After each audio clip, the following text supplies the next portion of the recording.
मैं राणा पुंजा बोल रहा हूं। मैं वही भील जनजाति का सरदार हूं जिसको महाराणा प्रताप ने राणा की उपाधि दी थी। मैं वही हूं जिसने महाराणा प्रताप के कंधे से कंधा मिलाकर अकबर के साथ युद्ध लड़ा और उसी की बदौलत आज भी मेवाड़ के राज चिन्ह में एक तरफ मेरी फोटो लगी रहती है। मैं वही भीलू राणा हूं जिसे युद्ध में गोरिल्ला पद्धति का जनक कहा जाता है। मुझे समस्त भील जाति का भीष्म पितामह कहा जाता है। महाराणा प्रताप के बेटे अमर सिंह को राजगद्दी पर बैठने का श्रेय मुझे और भील और गरासिया समाज के लोगों को ही जाता है। मैं स्वयं को बड़ा भाग्यशाली मानता हूं कि मुझे एक ऐसे महान राजा के साथ लड़ने का मौका मिला जिसकी ख्याति आज पूरे भारत में फैली हुई है और आगे भी सदियों तक उसके त्याग और वीरता के किस्से सुनाए जाते रहेंगे। मैं उन राजनेताओं के गाल पर तमाचे की तरह हूं जो जातिवाद और छुआछूत की राजनीति करते हैं। मैं आपको बताऊंगा कैसे मुझे महाराणा प्रताप के राज दरबार में एक अलग ही सम्मान मिलता रहा। मुझे महाराणा प्रताप अपने भाई की तरह सम्मान देते थे। मुझे दरबार में एक विशेष तरह का सम्मान दिया जाता था और मुझे महाराणा के साथ बैठने का मौका भी मिलता था। आज तक जातिवाद की राजनीति करके हिंदू को आपस में बांटा जा रहा है। यह सब एक राजनीतिक फायदे के लिए किया जा रहा। बाकी मैं आपके सामने एक अच्छा उदाहरण हूं कि ऐसा कभी कुछ था ही नहीं। आज मैं आपको बताऊंगा कैसे महाराणा प्रताप के साथ मिलकर मैंने मुगलों के दांत खट्टे किए और कैसे उनको मेवाड़ से खदेड़ दिया। आज मैं आपको मेरे और महाराणा प्रताप के बीच ऐसे रिश्ते के बारे में बताऊंगा जो मेरे जीवन से जुड़ी भी कुछ ऐसी बातें बताऊंगा जो शायद आप में से कोई नहीं जानता होगा। मुझे मेवाड़ में आज भी बहुत सम्मान से याद किया जाता है और उसी याद में फतेह सागर झील के किनारे पर बना प्राचीन महल मोती मंगरी पर मेरी प्रतिमा बनाई गई है, जिसे आप आज भी जब भी चाहें तो देख सकते हैं। जब भी हल्दी घाटी की बात आती है मेरा नाम बड़े गर्व और सम्मान के साथ लिया जाता है और इस युद्ध में मैंने और मेरी सेना ने एक अहम भूमिका निभाई थी। उसी के चलते मुझे राणा की उपाधि दी गई।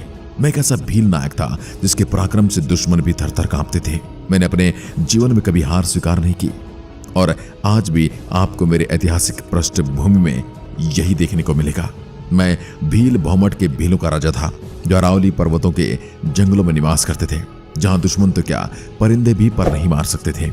मैंने अपने समस्त क्षेत्र के चारों ओर ऐसा रक्षा कवच बना रखा था जिसे कोई राजा तोड़ नहीं सकता था। भीलों की नगरी में भी बहुत सारे भील क्रांतिकारी पनपे थे, लेकिन मुझको भीलों के सबसे बड़े महान क्रांतिकारी योद्धा के रूप में जाना जाता है। मेरा जन्म 16वीं शताब्दी में राजस्थान के मेरपुर नामक स्थान पर हुआ था।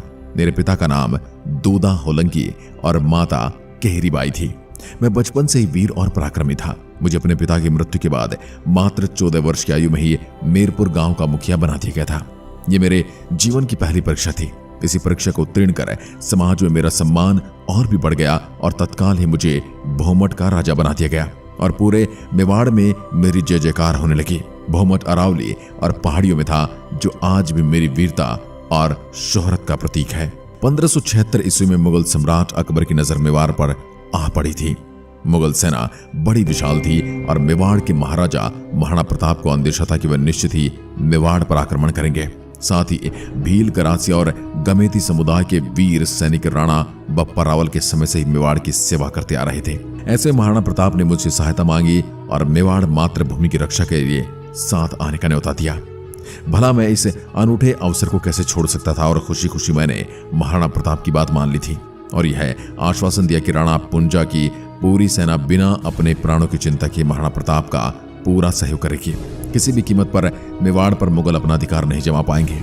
मैंने महाराणा प्रताप को आश्वासन दिया कि आप सिर्फ आज्ञा दीजिए और मैं अपनी पूरी सेना मेवाड़ के लिए मर मिटने के लिए तैयार हो जाएंगे।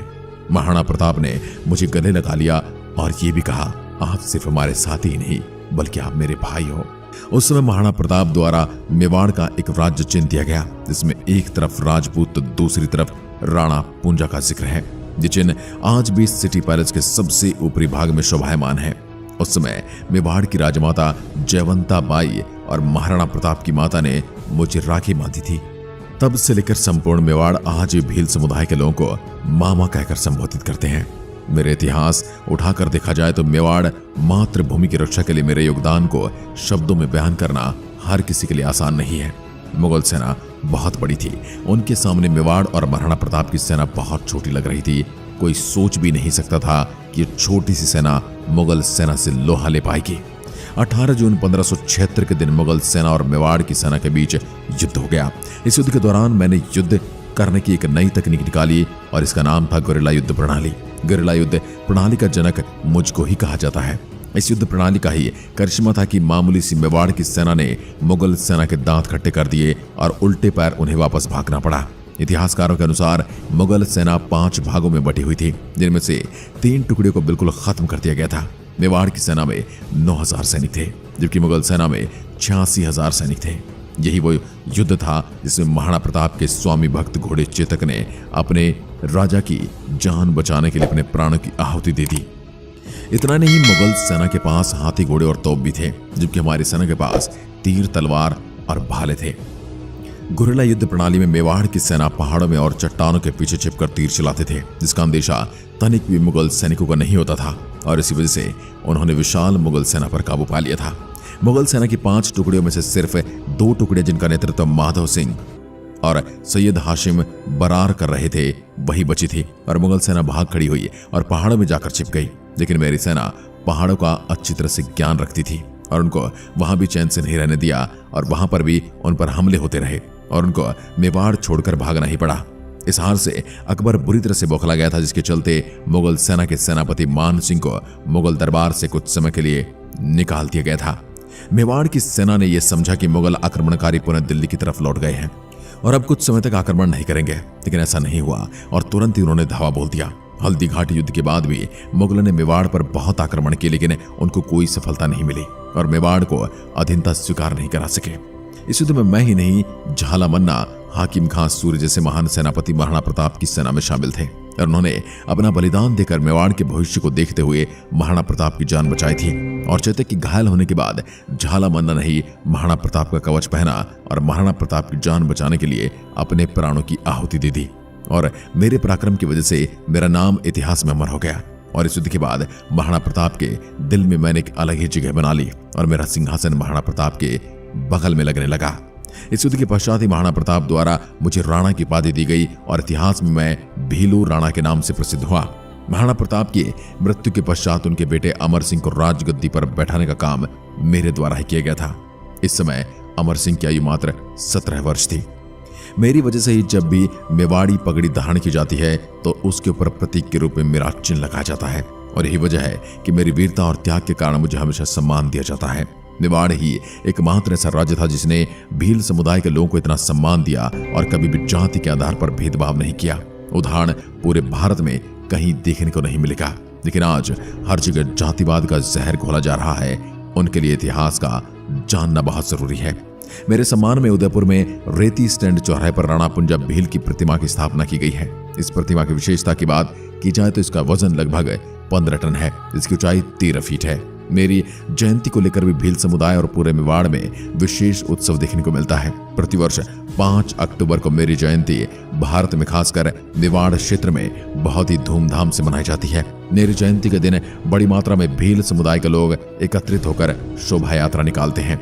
इस दिन जगह जगह वाहन रैली और पदयात्रा निकाली जाती है, जिसमें बड़ी मात्रा में भील समुदाय के युवा और बुजुर्ग से लेकर स्त्रियां तक भाग लेती हैं। मेरे से मेवाड़ के लोग भावनात्मक रूप से जुड़े हुए हैं। मेरी जयंती पर निकाली जाने वाली यात्रा का जगह जगह पुष्प वर्षा से स्वागत किया जाता है। यह दिन भील समुदाय के गौरव का दिन माना जाता है। अतः विशेष तौर पर प्रशासन द्वारा 5 अक्टूबर के दिन छुट्टी और सुरक्षा भी दी जाती है।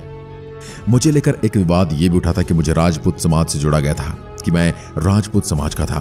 तो आपको बता दो, मूलतः भील समुदाय से ही था और मुझे राणा की उपाधि दी गई है। मुझे राणा कहा जाने लगा, उसी वजह से आज लोग मुझे राजपूत समुदाय से जोड़ते तो हैं, पर मैं ऐसा नहीं, भील समुदाय से जुड़ा हुआ था और सदैव वही रहूंगा। साथ ही मैं अपने सभी आदिवासी भाइयों से भी विनती करना चाहूंगा कि किसी भी राजनेता द्वारा बताए गए इतिहास पर न जाएं और जातिवाद के आधार पर अपने को सभी से अलग न समझें और सच्चा इतिहास पढ़ें।